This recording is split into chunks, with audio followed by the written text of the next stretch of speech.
ಕಿಡಿಕಾರ್ತಾರೆ. ನೋಡಿ, ಯತ್ನಾಳ್ ಅವರ ಹೇಳಿಕೆಗಳ ಬಗ್ಗೆ ಇವತ್ತು ಯಾರೂ ಆಲೋಚನೆ ಮಾಡುವಂಥ ಅವಶ್ಯಕತೆ ಇಲ್ಲ. ಅವರು ಕಾಲಕ್ಕೆ ಯಾವ ಭಾಷೆ ಉಪಯೋಗ ಮಾಡ್ತಾರೆ, ಯಾವ ರೀತಿ ಹೇಳಿಕೆಗಳು ಕೊಡ್ತಾರೆ ಅನ್ನೋಂಥದ್ದು ಇಡೀ ಕರ್ನಾಟಕ ರಾಜ್ಯದ ಜನತೆ ಅರಿತುಕೊಂಡಿದ್ದಾರೆ. ಹೀಗಾಗಿ ನಾನು ಅದ್ರ ಬಗ್ಗೆ ಯಾವುದೇ ಪ್ರತಿಕ್ರಿಯೆ ಕೊಡಲಿಕ್ಕೆ ಹೋಗೋದಿಲ್ಲ. ಚಳಿಗಾಲದ ಅಧಿವೇಶನ ಪ್ರಾರಂಭ ಆಗಿದೆ. ಇವತ್ತು ನಮ್ಮ ಸರ್ಕಾರ ಏನು ಜನಪರ ಜೀವಪರ ಕಾರ್ಯಕ್ರಮಗಳೇನು ಕೊಟ್ಟಿದೆ, ಅದಕ್ಕೆ ಮೊನ್ನೆ ನಡೆದಂಥ ಉಪಚುನಾವಣೆಯಲ್ಲಿ ಜನ ನಮಗೆ ಆಶೀರ್ವಾದ ಮಾಡಿದ್ದಾರೆ, ನಮಗೆ ಶಕ್ತಿ ಕೊಟ್ಟಿದ್ದಾರೆ.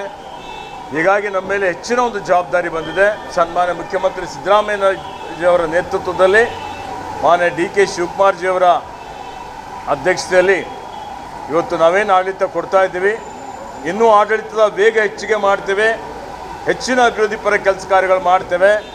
ಈ ಕರ್ನಾಟಕ ರಾಜ್ಯವನ್ನು ಇಡೀ ದೇಶದಲ್ಲೇ ನಂಬರ್ 1 ರಾಜ್ಯವನ್ನಾಗಿ ಮಾಡುವಂಥ ಒಂದು ಸಂಕಲ್ಪ ಏನಿದೆ, ಅದನ್ನು ಮಾಡಲಿಕ್ಕೆ ಪ್ರಯತ್ನ ಮಾಡ್ತಾ ಇದ್ದೇವೆ.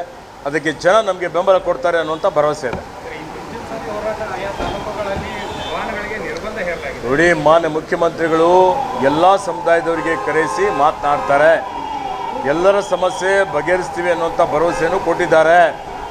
ಸರ್ವರಿಗೂ ಸಮಬಾಳು, ಸರ್ವರಿಗೂ ಸಮಪಾಲು, ಇದು ನಮ್ಮ ಸರ್ಕಾರದ ಧ್ಯೇಯೋದ್ದೇಶ. ಹೀಗಾಗಿ ಎಲ್ಲ ಸಮುದಾಯದವ್ರನ್ನ ಜೊತೆಲಿ ತೆಗೆದುಕೊಂಡು ಹೋಗುವಂಥ ಕೆಲಸ ಕಾಂಗ್ರೆಸ್ ಪಕ್ಷ ಮಾಡ್ತಾ ಬಂದಿದೆ, ನಮ್ಮ ಸರ್ಕಾರನೂ ಮಾಡ್ತಾ ಬಂದಿದೆ.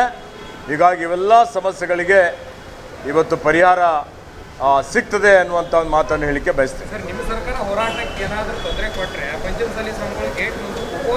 ನೋಡಿ, ಯಾವುದೇ ಹೋರಾಟಕ್ಕೆ ತೊಂದರೆ ಕೊಡುವಂಥ ಪ್ರಶ್ನೆ ಇಲ್ಲ. ಪ್ರಜಾಪ್ರಭುತ್ವದಲ್ಲಿ ಎಲ್ರಿಗೂ ಹೋರಾಟ ಮಾಡಲಿಕ್ಕೆ ಅವಕಾಶ ಇದೆ.